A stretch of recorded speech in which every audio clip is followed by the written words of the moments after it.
الحمد لله رب العالمين وبه نستعين على أمور الدنيا والدين وصلى الله على نبينا وسيدنا محمد وعلى آله وصحبه أجمعين أما بعد. Kita panjatkan puja dan syukur kehadirat Allah Subhanahu wa taala.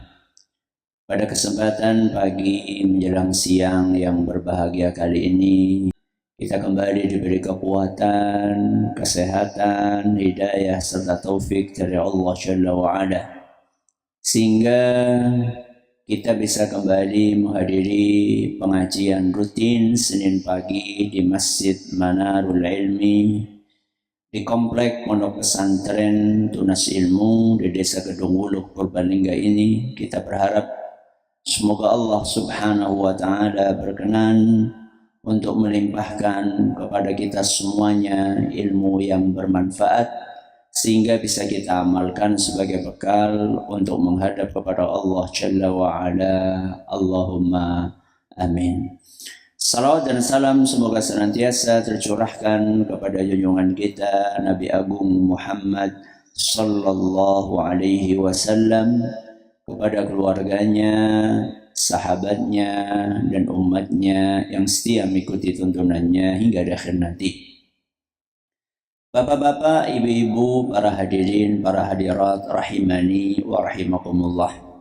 Alhamdulillah, kembali kita mengkaji tema fikih pendidikan anak. Kali ini memasuki serial nomor 208, mengangkat tema mendekatkan anak kepada ulama. Kepada siapa? Kepada ulama. Kenapa anak itu perlu didekatkan kepada ulama? Karena anak ini adalah amanah. Kenapa?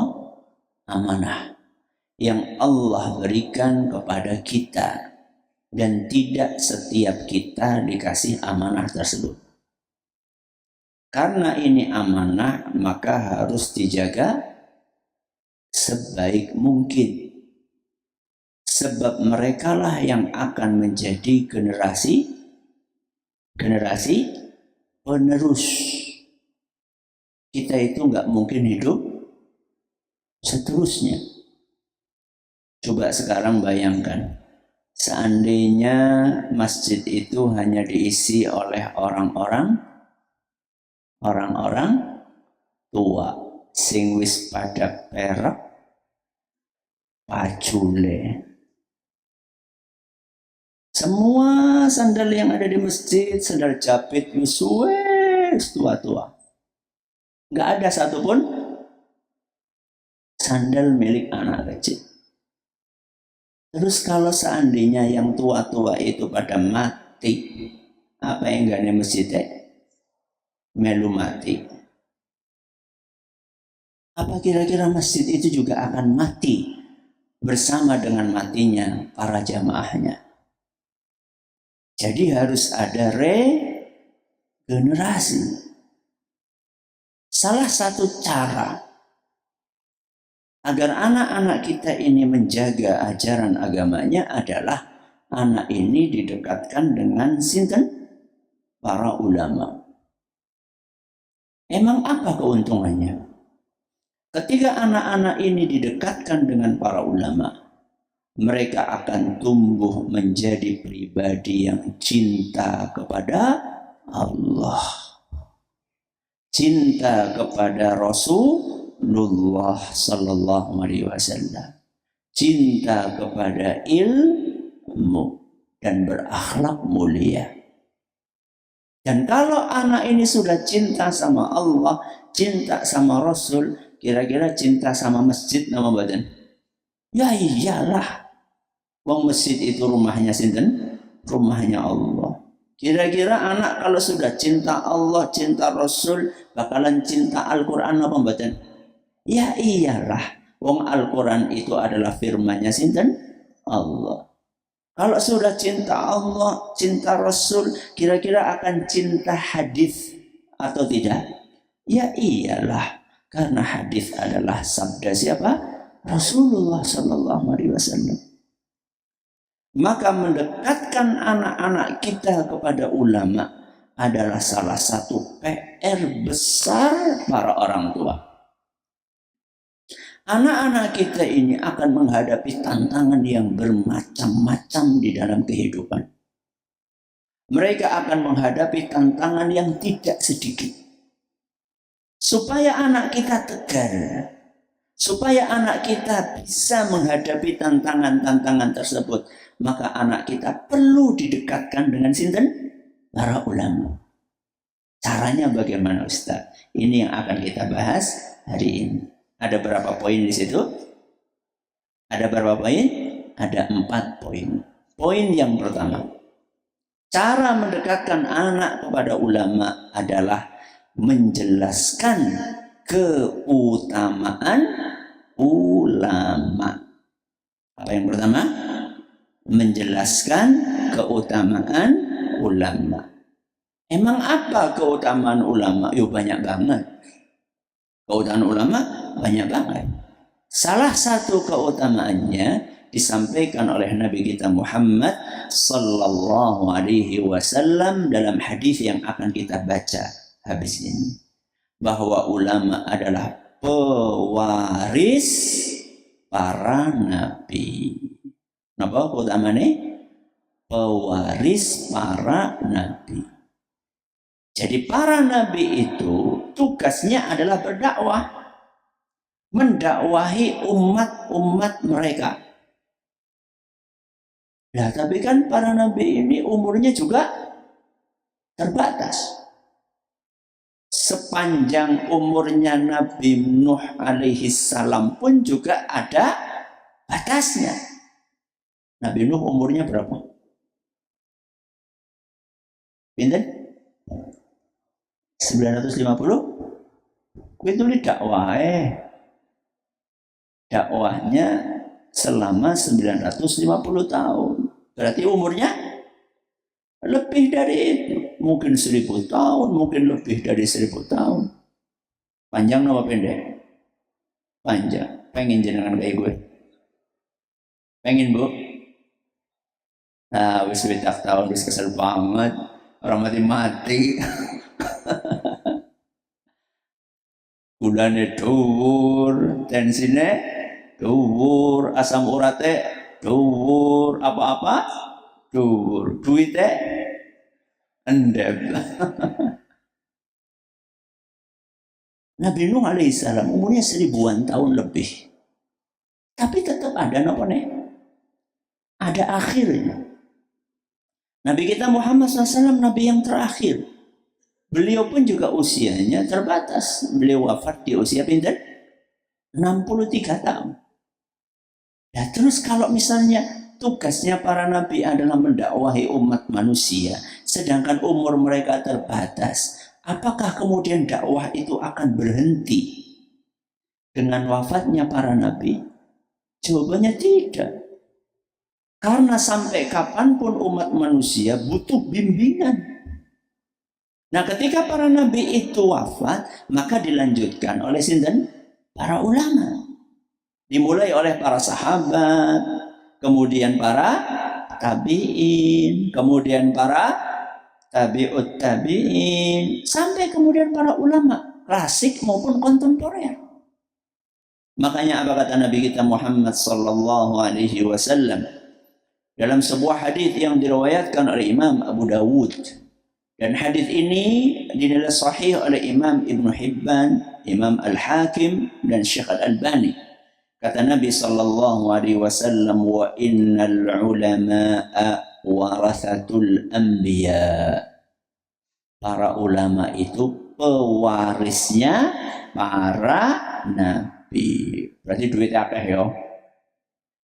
Apa yang diwariskan oleh Nabi? Wa innal anbiya'a lam yuwarrithu dinaran wala dirhama. Para ulama itu tidak mewariskan dinar dan tidak mewariskan dirham. Dinar sih apa, Bu? Emas. Berarti dirham apa? Perak. Jadi para ulama itu tidak mewariskan emas dan tidak mewariskan perak. Pripun? Mau ngambil warisannya para nabi? Nah, karena duitnya jenengan datang ke sini ya bukan mendapatkan duit, ya, nggak dapat emas, ya nggak pulang-pulang terus gawa gelang anyar, nggak pulang-pulang terus gawa suweng anyar, nggak ada. Para nabi alaihi wasallam tidak mewariskan emas, tidak mewariskan perak. Lah terus warisannya apa? Kata Nabi SAW, warathul ilma. Mereka itu mewariskan ilmu. Berarti sekarang kita lagi nyari apa? Ilmu. Berarti kita lagi mengejar warisannya para nabi. Semangat badan.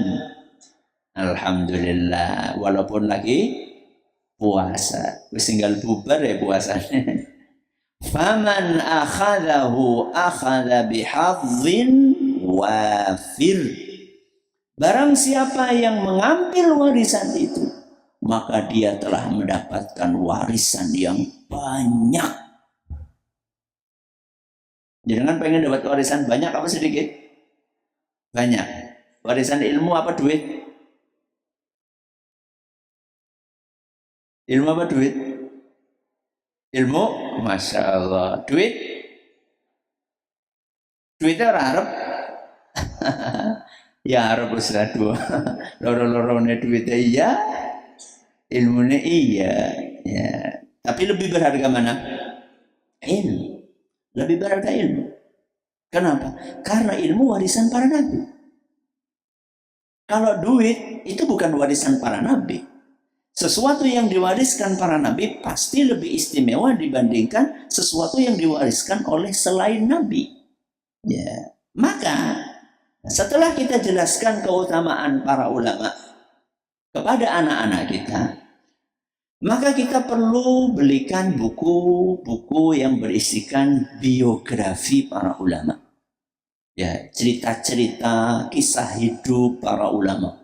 Imam Bukhari, Imam Syafi'i, Imam Muslim, Imam Malik. Banyak ulama-ulama sekarang biografinya Masya Allah. Buku-buku hari ini banyak dan menarik-menarik. Berbeda dengan zaman kami dulu ketika masih kecil. Ngertinya buku cerita apa? Kancil, nyolong timun. Bawang merah, bawang putih. Apa ini? Malin, undang. Dulu kita tuh jarang banget ketemu dengan buku yang berisikan tentang kisah para nabi. Kalaupun ada bukunya, ya Allah, kertasnya bleketek. Ya, tulisannya kecil-kecil gitu. Bikin males untuk baca. Hari ini Masya Allah. Setiap hari puluhan buku diterbitkan, bahkan mungkin ratusan buku. Dan menarik-menarik. Warna-warni, ada ilustrasinya, tulisannya nggak membosankan, disesuaikan dengan umur anak, gede-gede bisa dibaca dengan gampang. Maka kita itu harus, Bapak Ibu yang kami hormati, untuk meluangkan sebagian harta kita buat bahan bacaan anak-anak kita. Saya tanya sama jenengan, anak-anak yang jenengan senang main HP? Senang? Senang nggak? Senang. Kayak siapa? Kayak Ramane karo biungnya berbaik. Ya. Apakah kita nggak berpikir untuk mengalihkan perhatian anak kita dari HP? Masa kita pasrah saja anak kita setiap hari mainan HP berjam-jam? Apa kita nggak berpikir ini nggak normal ini? Kondisi normal. Kita harus berpikir bagaimana anak kita ini tidak selalu megang HP terus. Berarti harus dikasih apa? Alternatif. Alternatif pengganti HP. Salah satu alternatif yang cukup bermanfaat untuk menggantikan HP adalah apa? Buku. Ya. Coba sekarang, Indonesia itu salah satu negara yang paling rendah minat bacanya. Indonesia salah satu negara yang penduduknya minat bacanya paling rendah di seluruh dunia. Makanya coba perhatikan, di bis, di kereta, di stasiun, di rumah sakit, terus di mana lagi? Di tempat antri, ada yang megang buku? Megang apa? HP. Ustaz kan juga bisa baca buku dari HP. Iya, masalahnya HP ini gue baca buku apa? Masalahnya cuma buat nonton, buat main game. Ya, sekedar untuk baca medsos, baca status orang. Bayangkan, dia punya grup 20 grup. Punya 20 grup. Dan satu grup isinya bisa 50, 100, 200. Setiap hari kerjaannya baca status anggota grup. Kurang pegawaian. Subhanallah. Baca buku. Anak-anak kita harus kita kasih alternatif. Berarti keluar duit. Keluar duit enggak? Ya keluarlah. Itu namanya pengorbanan. Itu namanya pengorbanan. Kita sediakan buku-buku itu di rumah kita. Saya ingat banget dulu ketika masih kecil. Karena memang saat itu buku-buku Islam itu masih kurang. Dan adanya buku itu paling di sekolahan. Dan saya ngelihat buku-buku di perpustakaan sekolahan saya itu sudah entong lah, wis diwaca kabeh. Akhirnya karena alhamdulillah ibu kami rahimahullah itu guru juga, akhirnya beliau punya akses, setiap datang buku baru mesti dibawa pulang. Ya, 2-3 tahun jenengan. Apa respon saya ketika suatu hari saya buka tas ibu, kemudian di dalamnya nggak ada buku? Tahu respon saya apa? Banting. Apa nih? Tas. Saking apa nih? Saking jengkel, ibu orang bawa buku. Setiap hari disuguh seperti itu. Dan sayangnya saat itu adanya cuma buku cerita, mau gue kancil nyolong timun. Ya buku-buku cerita seperti itu. Sekarang zamannya sudah berbeda. Sekarang buku banyak sekali. Kita ceritakan, ambil bukunya Imam Syafi'i atau kisah tentang Imam Syafi'i, ceritakan kepada anak kita. Kalau perlu bacakan sebelum apa? Sebelum tidur. Ya, sebelum tidur. Jangan sebelum tidur cerita apa betul? Hah? Cerita betul? Oh lagi itikaf Ustaz. Aku lah ngomong lagi itikaf. Engkau lu beritikaf atau mien sebelum itikaf. Emang kita bacain buku buat anak kita sebelum tidur? Emang kita cerita? Dulu mbah-mbah kita kan kayak gitu kan. Ayah dan ibu kita dulu kan kayak gitu. Sebelum kita tidur diapain? Diceritain. Sehingga kita itu bisa tidur dalam keadaan nyaman, terbawa mimpi bahkan cerita itu. Coba sekarang siapa di antara orang tua yang melakukan itu kepada anaknya? Bagaimana mau melakukan? Wong ayahnya juga megang HP, ibunya juga megang HP, anaknya juga sama saja. Ya. Jadi ini yang pertama, menjelaskan apa? Keutamaan ulama. Yang kedua, setelah kita menjelaskan keutamaan ulama, maka poin yang kedua adalah membiasakan mendengar kajian ulama. Kenapa? Membiasakan mendengar kajian ulama. Jadi anak-anak kita ini perlu sejak kecil dibiasakan mendengarkan pengajian. Kalau memang anak itu belum bisa dibawa ke masjid, maka pengajiannya itu disetel rekamannya. Saya ingat banget dulu ketika masih kecil itu, sampai sekarang masih ingat. Kiai yang biasa disetel pengajiannya, dulu saya tinggalnya di Pondok Banyumas, Miftahus Salam. Biasanya kalau pas lagi hari Ahad itu disetel pakai toa. Satu pondok itu dengar semuanya. Sampai sekarang kiainya masih hidup. Anak saya SD ya. Sampai sekarang kiai itu masih hidup. Dan saya masih ingat betul pengajian-pengajian yang disampaikan oleh kiai itu. Kiai karismatik yang kalau bicara itu luar biasa, orator. Sampai sekarang pun masih orator. Jadi apa yang didengarkan oleh anak itu sampai besarnya akan dia ingat. Ya. Dan sekarang yang namanya mendengarkan pengajian itu gampang banget. Gak seperti dulu. Dulu itu kalau kita mau dengerin pengajian harus punya apa? Kaset. Kaset bisa disetel kalau nggak punya tip. Bisa atau tidak? Punya sikising ngerti tip apa udah ya? Tip recorder. Ya. Kasetnya juga kayak gitu kadang-kadang apa? Budet. Coba ya kan? Untuk dapat kaset itu harus beli ke kota, nyari. Ya, kadang-kadang nggak mesti nemu. Sekarang ini Masya Allah, mau dengerin kajian gratis. Nggak perlu beli kaset. Cukup nyetel Radio Insani. Pinten Bu gelombangnya Bu? 88,8 FM. Organe dipanjer. Tinggal disetel. Habis subuh, kalau sekarang jam berapa mulainya? Ya pada sahur orang sih. Ya, jam berapa? Jam 3, setengah 3. Setel, sudah nyala. Sampai kapan?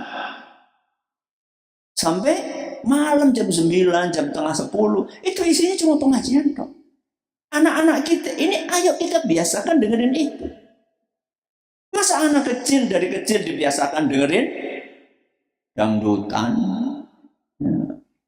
Dulu pas zamannya seorang penyanyi, sampai anak-anak kecil apal tak gendong kemana-mana. Bocah cilik, bocah SD, wong 5, wong 6 nyanyi bareng. Ya. Nah itu dari mana? Kalau bukan dia dengerin dari rumahnya yang nyetel adalah bapaknya atau ibunya, atau lihat dari TV. Ayo kita biasakan anak-anak kita mendengar apa? Pengajian. Nah, kalau anak-anak kecil tentu temanya kita pilihkan kira-kira yang temanya ringan buat anak-anak kita. Contohnya tema kisah. Tema apa? Kisah. Kisah para nabi, kisah para sahabat. Ya. Kalau memang di radio itu pengajiannya random, ya karena namanya radio kan harus mengakomodir semua strata umur, ya. Kalau kita pengen khusus hanya buat anak-anak saja, sekarang ada apa namanya itu, yang bisa buat nyetel pengajian namanya apa? Hah? MP4 bukan, yang satu yang bentuknya gini apa? Audio, ya audio box, ya. Sekarang isinya di situ ada ratusan atau ribuan pengajian yang sudah diklasifikasikan, kemudian ada daftar isinya. Kita bisa milih yang kira-kira anak suka itu apa misalnya. Saya kasih contoh misalnya, salah satu ustadz yang kalau cerita enak, ya itu ustadz siapa? Ustadz Khalid, ya. Ustadz Khalid Basalam. Itu anak kami yang paling kecil itu ngefan sama beliau. Jadi udah ngefan bapak ke orang.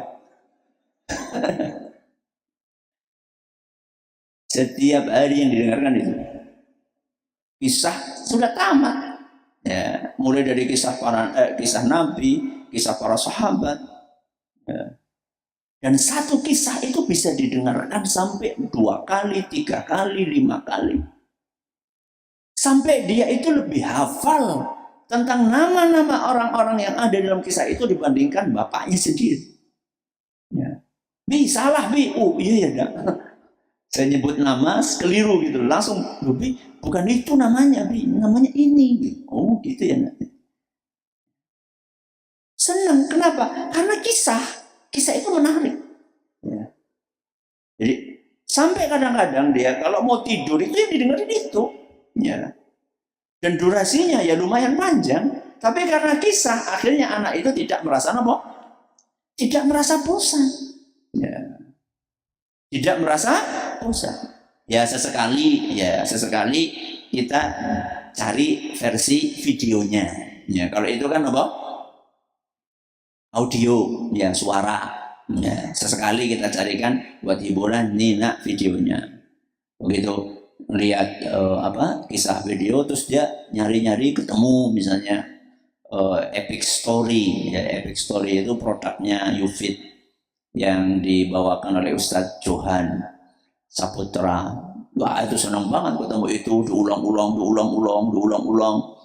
Karena di situ kalau di YouTube itu kan ada animasinya. Jadi lebih lebih menarik buat anak kan. Ada animasinya, ada gambarnya, ada warna-warninya, kemudian ada efek soundnya. Ya, anak suka. Ya. Setelah itu kalau nemu lagi ada kajiannya Ustadz Firanda juga tentang kisah Abu Bakar, Umar, Khalid bin Walid. Jadi dari kecil anak kita ini dibiasakan untuk mendengarkan pengajian. Ya. Dan perlu diapresiasi. Perlu diapain? Diapresiasi.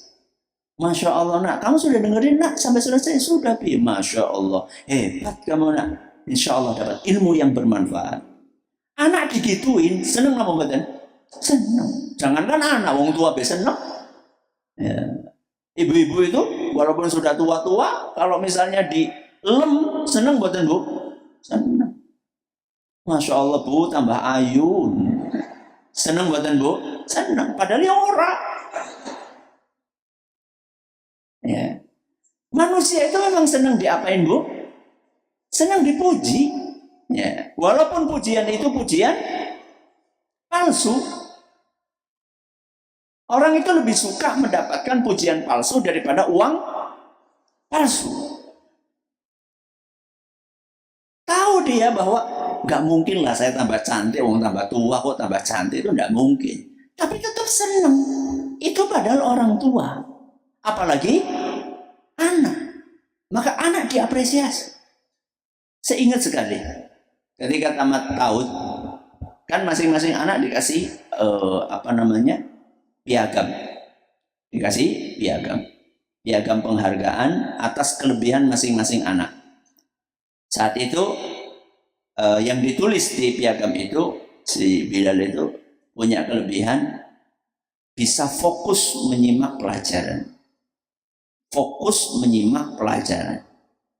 Itu seneng pun dipikura terus ditaruh di mana? Di kamar tidur, sehingga setiap dia ini melihat, oh saya ini fokus. Jadi anak itu ketika diapresiasi itu akan semakin mengembangkan potensi yang ada dalam dirinya. Bandingkan dengan orang tua yang nggak pernah memberikan apresiasi kepada anaknya. Sehingga potensi kebaikan yang ada dalam diri anak ini, karena nggak pernah diapresiasi, lama-lama potensi itu akan hilang. Tapi ketika dikasih apresiasi, dikasih penghargaan, dikasih pujian selama tidak berlebih, maka itu akan semakin mengembangkan potensi yang ada dalam diri anak kita. Ini yang keberapa ini? Yang kedua. Yang ketiga, menghadiri majelis ilmu bersama. Apa yang ketiga? Menghadiri majelis ilmu bersama. Saya tanya, apa bedanya poin yang kedua dengan yang ketiga? Poin kedua sama ketiga bedanya apa? Nah, kalau yang kedua biasanya tempatnya di rumah. Kalau poin ketiga biasanya tempatnya di masjid. Jadi ini langkah berikutnya. Jadi setelah anak terbiasa mendengarin pengajian di rumah, maka kita bawa anak itu ke tempat pengajiannya langsung. Live. Nah, apa Bu? Live. Menghadiri secara langsung pengajian. Anak perlu diajak ke sana, dikenalkan dengan ulama. Ini loh nak, ustadz yang biasa kamu dengerin pengajiannya. Wah itu senang banget anak itu. Ya. Salah satu permintaan Bilal itu ketika dengerin pengajian Ustadz Khalid terus, Abi, aku pengen ketemu sama Ustadz ini. Waduh, aduh ya. Aku nang Purbalingga, Ustadz nang Jakarta ya. Bismillah, hubungi. Ustadz, ini anak saya ngefans sama antum sih. Pengen ketemu sama antum. Kalau tanggal anu, jam anu, antum bisa nggak? Oh bisa, silakan. Ya. Wah seneng banget itu ketemu sama favoritnya. Ya. Ya. Dapat nasihat dari beliau. Ya. Kemudian udah lama Bilal ini pengen memberikan koreksi, masya Allah. Jadi Ustadznya pernah salah ngomong gitu ya. Pernah salah ngomong, seharusnya nyebut nama A tapi nyebut nama B. Akhirnya sudah dirancang dari mau berangkat itu pokoknya nanti saya di sana mau menyampaikan poin ini kepada Ustaz. Alhamdulillah direspon dengan baik, ya disambut dengan baik, ya dan itu sebuah kejadian, sebuah pengalaman yang mungkin tidak akan pernah dia lupakan. Pernah ketemu juga dengan salah satu ustadz favoritnya di bandara. Ya, pas mau sama-sama mau pulang, ya. Kalau kami mau pulang, beliau mau berangkat ngisi pengajian, nggak sengaja ketemu di mana? Di mana? Nah ini ustadz yang biasa kamu dengerin pengajiannya. Wah seneng banget. Ya. Jadi anak dihadirkan ke majelis apa? Majelis ilmu, ke majelis taklim. Nah, untuk pertama, untuk awal-awal, usahakan anak ini dihadirkan ke majelis taklim yang durasinya jangan panjang dan lama. Kira-kira berapa menit? Nah, semenit? Mana pengajian semenit? Berapa kira-kira? 7 menit. Ya, berarti kultum. Ya. Contoh misalnya ada kuliah 7 menit. Ada kuliah subuh, diajak anak, ya supaya dia nggak kaget. Ya, kalau misalnya dia langsung diajak menghadiri daurah 7 jam, apa akibatnya? Kapok. Ya, kapok. Jadi kita itu ketika akan mendakwahi orang, itu kita harus punya strategi. Harus punya strategi. Dan itu yang diajarkan sama Rasulullah SAW kepada para da'i saat itu. Ketika Rasulullah SAW mengirim da'i, apa pesan Nabi SAW? Basyira wala tunaffira. Basyira wala tunaffira. Berilah kabar gembira, jangan bikin orang kabur. Ya, jadi bikin orang itu seneng, jangan dibikin orang itu sebel. Ya, saya tanya sama jenengan, pengajian lama sama pengajian sebentar, enak yang mana? Sebentar atau lama? Sebentar. Ya, berarti bubar ya, pergi ya. Ya. Lebih enak, apalagi untuk pemula. Untuk pemula itu enaknya yang sebentar. Ya. Kalau kelamaan lama-lama bisa bosan, bisa jenuh. Oke, berarti ajak anak itu untuk menghadiri pengajian yang mungkin durasinya nggak terlalu lama. Setelah anak merasa nyaman dengan pengajian durasi itu, maka boleh kita carikan durasi yang lebih lama. Nggak apa-apa, bertahap. Dari 7 menit, seperempat jam, dari seperempat jam, setengah jam, dari setengah jam, 1 jam. Ya, syukur-syukur kalau memang sempat, anak itu kita ajak untuk ketemu sama ustadznya. Ayo nak salim, ini ustadznya nih, salim. Nah, ustadznya kalau ramah mendoakan, anak tambah senang lagi. Alhamdulillah tadi didoain sama apa? Sama ustadz. Lu mendingan kayak gitu daripada anak ngefans sama artis. Ya, enak tuh ada artis tuh kayak dadah kayak Kang Jendela. Ya, ada. Orang yang saking ngefansnya sama artis, di mana artis yang nginep di hotel itu, maka mereka pada nginep di pelataran hotel. Ya.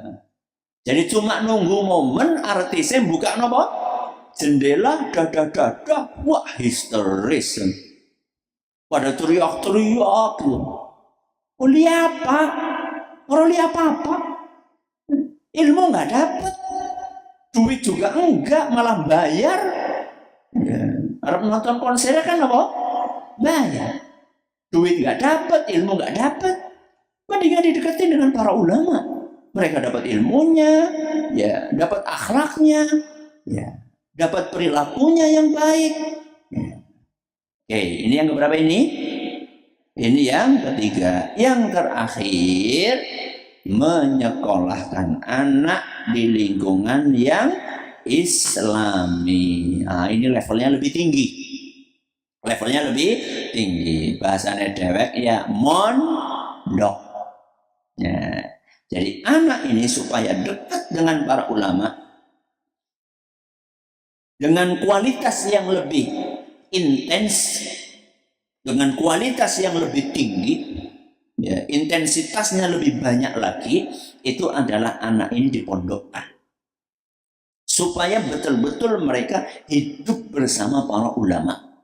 Ya, bergaul dengan para ulama, sholat bersama mereka, belajar di kelas bersama mereka, dalam keseharian ketemu sama mereka. Karena sejatinya anak-anak kita ini bukan hanya butuh ilmu, tapi juga butuh mencontoh perilaku. Dan itu kalau sekedar hadir di pengajian, itu kurang. Berbeda kalau seandainya anak kita mondok 24 jam, kali sekian bulan, kali sekian tahun, bersama ulama, maka dia mudah-mudahan akan ketularan ilmunya, perilakunya, dan seterusnya. Makanya dahulu Imam Malik rahimahullahu ta'ala ketika dikirim sama ibunya untuk menghadiri majelis ulama yang ada di Madinah saat itu, maka pesan ibunya apa? Ta'allam minhul adab qabla an tata'allam minhul ilm. Kamu sekarang mau berangkat ke majelisnya ulama, belajarlah dari ulama tersebut adab sebelum engkau belajar ilmu darinya. Jadi perlu untuk mempelajari adab selain mempelajari ilmu. Maka kalau misalnya kita ini pengen menyekolahkan anak ke sebuah pesantren dan target kita adalah supaya anak ini bisa nyontoh ulama tersebut, berarti kita harus selektif. Harus apa? Selektif. Selektif apa? Milih pondok. Selektif milih pondok. Jangan beli kucing di dalam karung. Ya, jangan beli kucing di dalam karung. Betul-betul pastikan bahwa yang akan kita datangi, pondok yang akan kita pilih, dibimbing oleh ulama yang mereka memiliki komitmen yang tinggi di dalam berpegang dengan Al-Quran dan Sunnah Nabi SAW. Mereka perilakunya baik, reputasinya baik, akhlaknya baik. Jangan sampai kita memondokkan anak kita ke pondok. Kiai ini orang tahu memejit. Ketika ditanya, loh, kiai ini orang memejit. Oh, sholatnya Jumatan orang keton. Ya, loh, kok nggak ada ya kiainya pas Jumatan? Oh, beda mas, levelnya sudah beda. Nah, level wali itu Jumatannya orang nang kedung wulu. Wali gue Jumatannya nang Mekah. Padahal di Mekah itu baru jam berapa? Baru jam 8 pagi. Ya, di sini jam 12, ya di Mekah jam berapa? Jam 8 pagi. Udah sholat apa kan? Ya, sholat duha. Ya. Kita harus selektif mencari pondok. Jangan sampai kita anak-anak kita mondok pulang-pulang malah jadi dukun. Iya, di pondok bukannya diajari ilmu agama, malah diajari gawe jimat. Iya, ada yang seperti itu. Jadi harus selektif. Atau lebih bahaya lagi, pulang-pulang diajari gawe bom. Na'udzubillah min dzalik. Jadi harus selektif kita. Memilih pondok harus selektif. Nggak usah taunya bagaimana. Ya kalau nggak tahu ya nanya. Fas'alu ahla dzikri in kuntum la ta'lamun. Bertanyalah kepada ulama kalau kalian tidak tahu. Ustaz, Itu bagaimana Ustaz? Kalau di pondok sana, oh menurut saya bagus, oh gini-gini. Oh kalau di sana, oh ya cari yang lain aja deh. Ya tanya dan usahakan anak-anak kita sebelum kita pondokkan, anak-anak ini perlu dibawa ngelihat pondoknya dulu. Jadi jangan anak itu seperti dibuang. Ya, ayo piknik, jebule mengerti? Mempondok. Ya wis ya, assalamualaikum, tinggal. Uang tua tanggung jawab. Jangan. Anak itu dikenalin dulu supaya ngelihat suasana pondoknya, ketemu sama ustadznya. Jadi jangan kebiasaan apa-apa instan. Ya. Saya ingat dulu sekali Bu, bapak-bapak ibu-ibu, saya itu ketika akan dipondokkan, itu sejak TK sudah dibawa ke pondok itu. Sejak apa? TK. Nanti kamu tamat SD mondoknya di sini. Kelas 1, kelas 2, kelas 3, kelas 4, kelas 5. Bertahun-tahun dibawa ke pondok itu.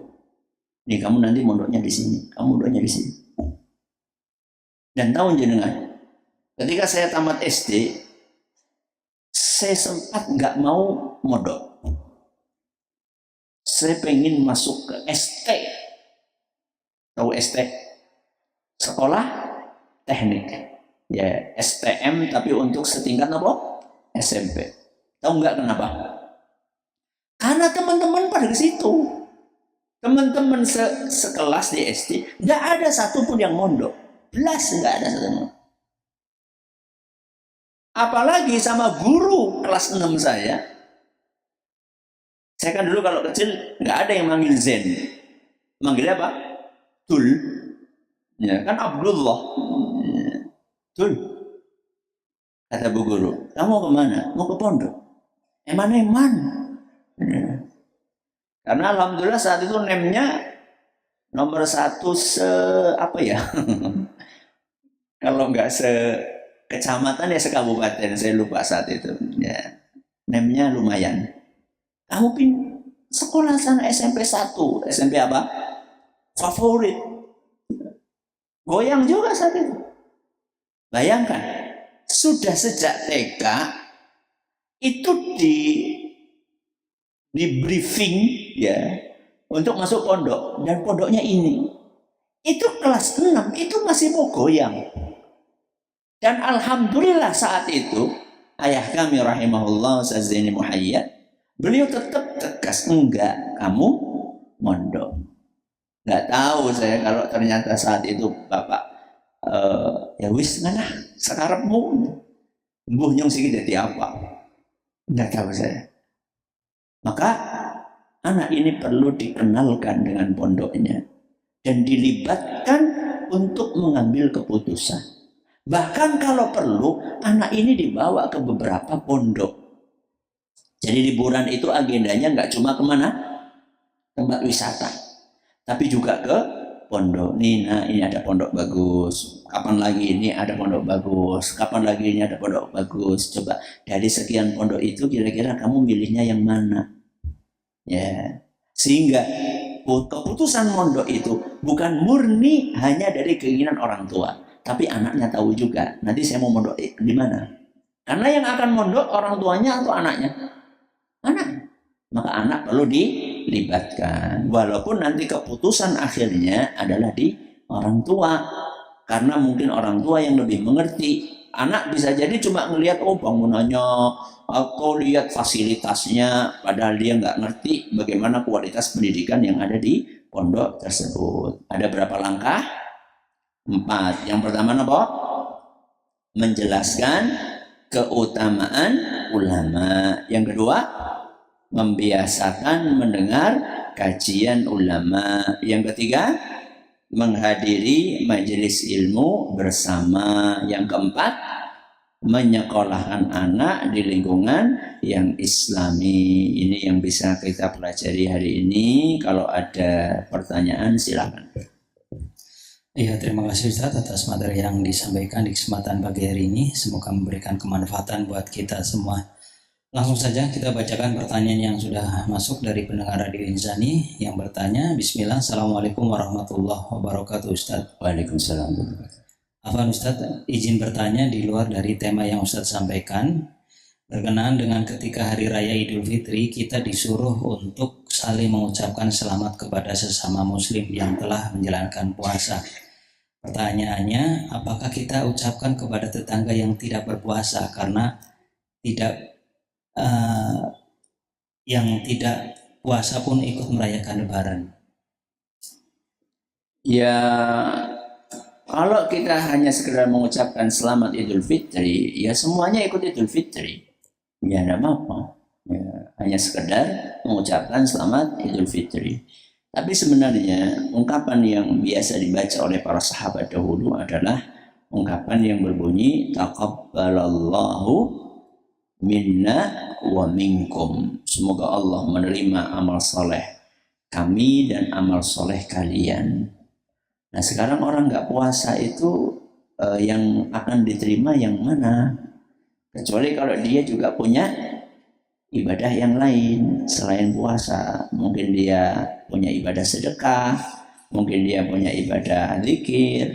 Ya kalau diniatkan taqabbalallahu minna wa minkum adalah ibadah secara umum, ya mudah-mudahan tidak apa-apa.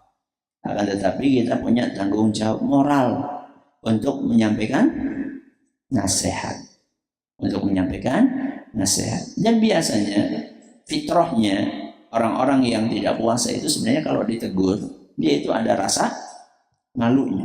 Iya, aku pancen nasi kayak gini. Jadi dia itu merasa apa? Ya saya ini bersalah gitu.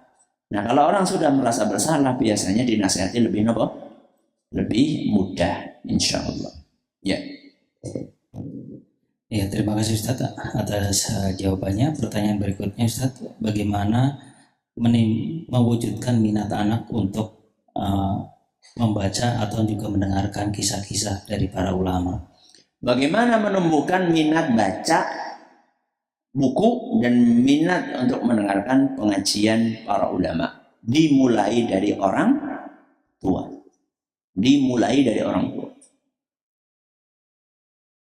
Anak itu peniru ulung. Dia akan meniru apa yang dia lihat.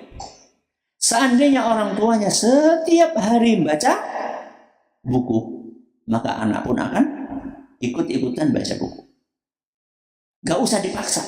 Dia akan lihat dan dia akan nyontoh. Sebaliknya setiap hari melihat ibunya nonton drakor, ya, maka anaknya pun akan ikut-ikutan nonton drakor. Setiap hari lihat bapaknya dolanan darah, ya bocah senenge dolanan darah. Anak itu peniru napa? Ulung. Maka orang tua harus mencontohkan. Kami itu di rumah itu buku itu ya ada di mana-mana. Di ruang kerja ada buku, di ruang tidur ada buku, apalagi di perpustakaan. Ya, di ruang makan ada buku. Pokoknya di mana-mana, di setiap ruangan di rumah itu ada buku. Dan itu bukan aksesoris yang cuma dipajang, buku yang dibaca. Ketika anak melihat bapaknya tiap hari baca, maka anak itu akan tertarik untuk baca. Ya. Maka harus dicontohkan dari siapa? Orang tuanya. Saya kasih ide buat para ibu-ibu yang lagi menyusui. Nah, selama ini kalau dulu pas sebelum ada HP, ibu biasanya menyusui anaknya, ya mungkin sambil cerita atau sambil tiduran atau sambil zikir. Kalau sekarang banyak sekali ibu-ibu yang sambil menyusui anaknya sambil apa? Main HP. Dan itu bisa sejam, bisa 1,5 jam. Dan itu dalam sehari bisa berapa kali? 5 kali, 6 kali. Bayangkan. Anak sejak netek ngelihat ibunya main HP berjam-jam setiap hari. Kira-kira nanti yang dicari sama anak begitu dia sudah bisa megang sesuatu apa? HP. Maka ganti, jangan megang HP, megang apa? Buku. Sehingga ketika anak itu melihat ibunya baca buku, dia akan tertarik untuk megang buku. Ya. Karena apa? Karena dia melihat ibunya megang buku. Ustadz, kekurangan istri saya, Ustadz kalau megang buku cepat ngantuk, Ustadz. Nembe maca sehalaman wis ngantuk. Ya mending daripada dolanan HP. Iya. Mendingan dia istirahat, bangun nyusuin, sudah dalam keadaan fresh. Dosa bahkan benar-benar dosa dan maksiat. Ya. Jadi menumbuhkan minat baca ataupun mendengarkan kajian itu diawali dari siapa? Orang tuanya. Orang tuanya kalau suka dengerin pengajian, ya insya Allah anaknya pun juga suka.